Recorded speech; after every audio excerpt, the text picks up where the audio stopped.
Good morning আমার মিষ্টি বন্ধুরা, সকলে কেমন আছো? আশা করি সকলেই সুস্থ ও ভালো আছো।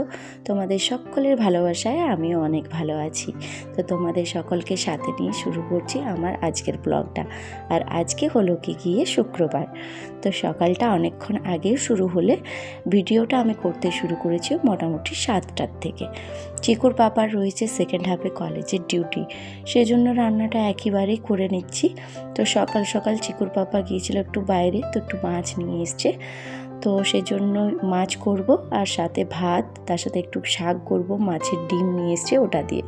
তো তোমরা সকলের সাথে থেকেও ভিডিওটার প্রথম থেকে শেষ পর্যন্ত স্কিপ না করে দেখার অনুরোধ রইল সকলের কাছে। সকলে একটু সাপোর্ট করবে, আর সাপোর্টটা তোমরা শুধুমাত্র একটা দিক থেকেই করতে পারবে, সেটা হচ্ছে কি একটু ভিডিওটা ওয়াচ করবে শেষ পর্যন্ত।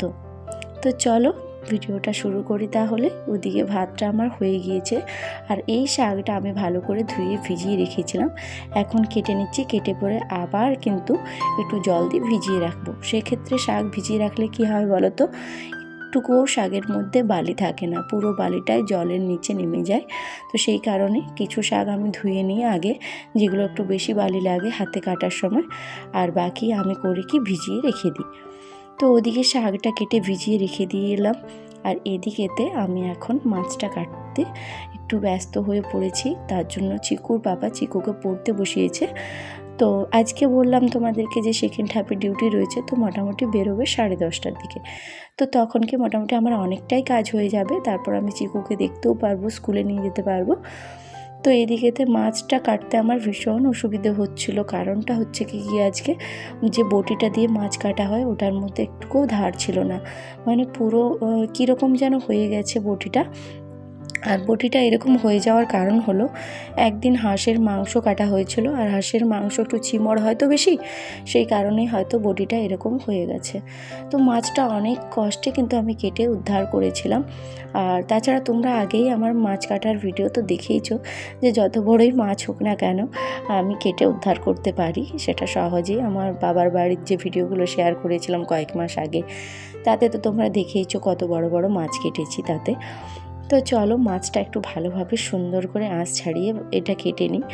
আর ওদিকেতে চিকু আজকে বলেছে বারবার ম্যাচ দিয়ে ওর জন্য বড়া বানিয়ে দিতে, কারণ ওর ম্যাচের বড়া খেতে ভালোবাসে। তো একটু বেসন দিয়ে ওর জন্য ম্যাচের বড়া বানিয়ে দেবো 2-4টে, কারণ খুব একটা বেশি খাওয়াও ওইগুলো কিন্তু ভালো নয়, বাচ্চা কেন বড়দের জন্যও নয়। তো ম্যাচ অনেকটাই নিয়ে এসেছি, গিয়ে তোমাদেরকে দেখাচ্ছি। আগে মাছটা কেটে নিই।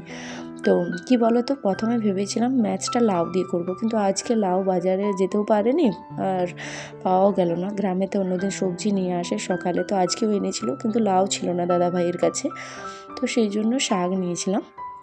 আর আমাদেরও শাক বুনেছি জানো, একদিন দেখাবো, কিন্তু খুব একটা বড় হয়নি এখনও পর্যন্ত, শাকটা ছোট রয়েছে, মানে এই জাস্ট বেরোচ্ছে, অনেকটা দেরিতে বোনা হয়েছে। তো এদিকেতে দেখো মাছটা আমার কেটে নেওয়া কমপ্লিট হয়ে গেছে। তো ভালো করে একটু ধুয়ে নিচ্ছি, গিয়ে পরে আবার বেসিনে ভালো করে ধুয়ে অন্য বাটিতে তুলে লবণ আর হলুদ মাখিয়ে নেব, তারপর গিয়ে একদম ভেজে আগে রান্নাটা করে নেব। আজকে রান্নার মধ্যে কোনো আলিস্যতা নেই, সকাল সকাল উঠে না করলে চিকুর পাপা খেয়ে যেতে পারবে না, তো সেই কারণেই। আর যেহেতু এখন মা বাবা বাড়িতে নেই, তো রান্না বারবার নয় একবারেতেই সেরে নিচ্ছি, সেই কারণে। আগেও করতাম, চিকুর বাবা যখন দেরিতে বেরোতো একবারে রান্নাটা করতাম, তো সেই কারণে। আর এই যে মাছ দেখো, মাছটা ভেজে নিচ্ছি। তো আজকে মাত্র 2 পিস করব, বাকি রেখে দেব কালকের জন্য, কালকে তখন করব। আর এই যে দেখো মাছের ডিমটা খুব সুন্দর জানো, বেশ ফ্রেশ, তার সাথে আমি ধুয়েও নিয়েছিলাম, ওপর থেকে জলটা ঝরিয়ে নিয়েছি। তো দেখো এটা আমি কিন্তু শাক দিয়ে করবো, আগে পুরোটা ভেজে নেব, তার মধ্যে অল্প মিশিয়ে শাক দিয়ে করবো, পুরোটা করব না, কালকের জন্য রেখে দেবো। তো এদিকে আমার মাছ ভাজাটা কমপ্লিট হয়ে গেছে, ওদিকে চিকুর সোনা পড়াশুনো শেষ হয়েছে, আর চিকুর বাবা এখন স্নানে গিয়েছে, স্নানটা আগে করবে। স্নানে যাচ্ছে, গিয়েছে নয় স্নানে যাচ্ছে, তারপর স্নানটা সেরে এলে পরে খেতে দেবো, তার মধ্যে আমাকে কমপ্লিট করতে হবে। আর মাছের এই যে দেখো মাছের ডিমটা ভালো করে ভেজে নিচ্ছি খুব সুন্দর করে, আর এটা অল্প পরিমাণ রেখে দেবো, আর বাকি আমি শাক দিয়ে করব। এদিকেতে মশলা টশলা দিয়ে ভালো করে একটু শাকটা আগে কষিয়ে নিয়ে সেদ্ধ করে নিচ্ছি ভালো করে একবারে, তারপরে এই যে ডিমটা দিয়ে ভালো করে নেড়ে চেড়ে শুকনো শুকনো করে একদম নামিয়ে নেব। তারপর মাছটা করে নেব, তাহলে হলো। আর এদিকে তোমার মাছটা ভেজে নিয়ে পুরো শাকটা করার কারণটা হলো কি বলো তো কী জন্য? তাহলে ওই আমি ভেবেছি কি যে মাছটা ওই ইয়েটার মধ্যে, কড়াটার মধ্যে এখন রেখে দেবো, পরে বাটিতে চিকুর পাপাকে দেওয়ার পরে অন্য ইয়েতে ঢেলে নেবো, সেই কারণে আর কি। তো এদিকে চলো মাছটা ঝটপট করে রান্না করে নিই।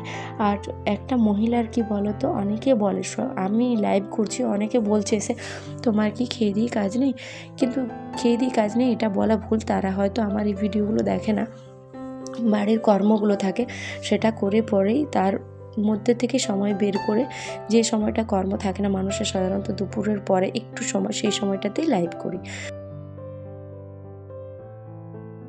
তো এদিকেতে আমার রান্না করাটা পুরোটাই কমপ্লিট হয়ে গেছে, আর এখন স্নান করে নেবো। স্নান করে পরে আজকে পুজো রয়েছে, তো কালকে পুজোটা করেছিলাম, খুব একটা ভালোভাবে করতে পারিনি, মানে কীরকম বলবো, বেলপাতা তুলতে গিয়ে পড়েছিলাম, তো মনটা একটু কীরকম লাগছিল। তো আজকে ভেবে রেখেছি সমস্ত ঠাকুরদেরকে ভালোভাবে স্নান করিয়ে পরে পুজোটা করব, যেহেতু নিজেরা নিত্যদিন স্নান টান করি ভালোভাবে, সেক্ষেত্রে ঠাকুরকেও রেগুলার করানোর দরকার।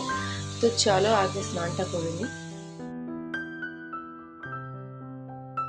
তো স্নানটা করে চলে এসেছি একদম ফুল তোলার জন্য। আর এই গাছগুলোতে আমার এত ফুল ফুটছে, মানে গাছগুলো তোমরা দেখেইছো যে আমি প্রচুর পরিমাণে যত্ন করি গাছগুলোর, মোটামুটি মানে এই ভেবে যে যতদিন হোক পুজোর ফুলটা তো পাবো, সেই ভেবে ঠাকুরকে দিতে পারবো। সেই জন্য বিশেষ করে আমার করা, অনেকেই বলেছে দিদিভাই তোমার এখানে শুধু চাপ গাঁদা নেই, তার সাথে টুরি গাঁদাও রয়েছে। আমি বলেছি যে হ্যাঁ, ঠাকুরকে তো সবই দেওয়া যায়, তো সেই জন্যই রাখা বিশেষ করে। আর এই যে দেখো, এখন অন্য ফুল নেই বললেই চলে খুব একটা, তো আমি গাঁদা ফুলই শুধুমাত্র ঠাকুরদেরকে দিই। আর আজকে দিয়েছি আমি ওই কুল দিয়েছি প্রসাদের মধ্যে। তো এটা দিয়েই আজকে আমি ঠাকুর পুজোটা সেরেছি সুন্দর করে নিজের মতো করে। আর এটা আমি দেখাতে যাচ্ছিলাম ক্যামেরাটাতে, বেলপাতা, এখন যেহেতু খুব ছোট্ট বেলপাতা কচি, তো ওদিকে পড়ে গেছে। তো এসছি এখন ছাদে, হ্যাঁ ছাদে খাওয়া দাওয়া করব। খাওয়া দাওয়ার পরে তোমরা তো জানোই যে আমি একটু লাইভ করি, তো খাওয়া দাওয়াটা কমপ্লিট করে নেব, তারপর চিকু সোনাকে ঘুম পাড়াবো, তারপর লাইভ করব। তো চলো আবারও সমস্ত কাজকর্ম সহ বিকেলে তোমাদের সাথে দেখা হবে, তো ভিডিওটা কন্টিনিউ করো তোমরা। তো লাইভ শেষ করার পরে এত কাজ ছিল চিকু সোনাকে খাওয়ানো, তো চিকুর জন্য একটু চাউমিন করলাম, লাইন ছিল না, ভাবলাম একটু ভিডিও করব, তখন দেখছি লাইন নেই, তো চিকু অফ ক্যামেরাতেই করেছিলাম। চিকুকে চাউমিন করে খাওয়ালাম, তারপর দিয়ে একটা টিউশন করেছি অনেক কষ্ট করে, ওই এমার্জেন্সি লাইট জেলেই করেছি। কি বলতো, যে বাচ্চাটা আসে অনেকটা দূর থেকেই আসে, সেই কারণে বিশেষ করে। তো টিউশনটা পড়িয়ে পরে এখন চলে এসেছি খাবার করতে। আর আজকে রাত্রির খাবার বলতে শুধু এখন করব লুচি, কারণ দুপুরবেলায় মাছ করেছিলাম, তো মাছ রয়ে গেছে। তো মানে দুপুরবেলা বলতে সকালেতে, একদম সকালে যে মাছ করেছিলাম সেই মাছই রয়েছে, তো 2 পিস মাছ আছে, তো ভাবছি যে মাছের ঝোল আর দিয়েই খাওয়া হবে, তো সেই কারণে আর অন্য কোনো সবজি করব না। দেখি চিকুর পাপা যদি বলে তখন ওর জন্য ডিম ভেজে দেবো। তো এদিকে লুচিটা করে নিচ্ছি, কারণ বিশেষ করে লুচি আজ করার কথা ছিল না, এটা বিশেষ করে করছি চিকু সোনার জন্য। চিকু সোনার লুচি ভীষণ পছন্দের, মানে এতটা পছন্দের যে ও সত্যি এই 5টা 6টা লুচি খেয়ে নেয়, মানে ওর ভীষণ ভালো লাগে লুচি খেতে। তো এদিকে লুচিটা করে নিচ্ছি, আর ওদিকে চিকুর পাপা বারবার ধরে বলছে জানো যে বোতলগুলোতে জল নেই, জলগুলো ভরো, জলগুলো ভরো। কী অবস্থা বলো তো, মানে আমি বললাম যে তুমি একটু হেল্প করে দাও, ও বলছে আমি বসে করতে পারবো না, পায়ে ব্যথা আছে। তো বললাম যে লুচিগুলো আগে কটা রয়েছে করে নিই, তারপরে করে দেবো। তো করার সাথে সাথে ওদিকে গ্যাসটা অফ করেছি, দেখতেই পাচ্ছ ওপরটাতে গুছিয়েও রাখিনি কোনো কিছু, তার আগেই জল ভরতে শুরু করেছি। আর সত্যি বলতে কি একটা বোতলেতেও জানো জল ছিল না। আর এখন যেহেতু কি জলের একটা সমস্যা হচ্ছে, চিকুর পাপাকে জলটা আনতে হচ্ছে, বাবা নেই, তো বাবা মা থাকলে পরে অসুবিধা হয় না, বাবাই জলটা নিয়ে আসেন, তোমাদেরকে তো বলি। তো এদিকে জলটা ভরে নিচ্ছি। আর আজকের ব্লগটা আমি এখানেই শেষ করছি। তোমরা কমেন্ট করে অবশ্যই জানিও যে তোমাদের কেমন লেগেছে আজকের ব্লগটা। আর আশা করি তোমরা সকলেই প্রথম থেকে শেষ পর্যন্ত ব্লগটা দেখেছো। কোথাও কোনো ভুল ত্রুটি থাকলে সেটাও অবশ্যই কমেন্ট করে জানিও। আর যেহেতু রেগুলার একই জায়গাতে ভিডিও করে এন্ড করা যায় না, সেক্ষেত্রে আজ আমি একটু অন্যরকমভাবেই করলাম। তো সকলে ভালো থেকো, সুস্থ থেকো, সকলকে গুড নাইট।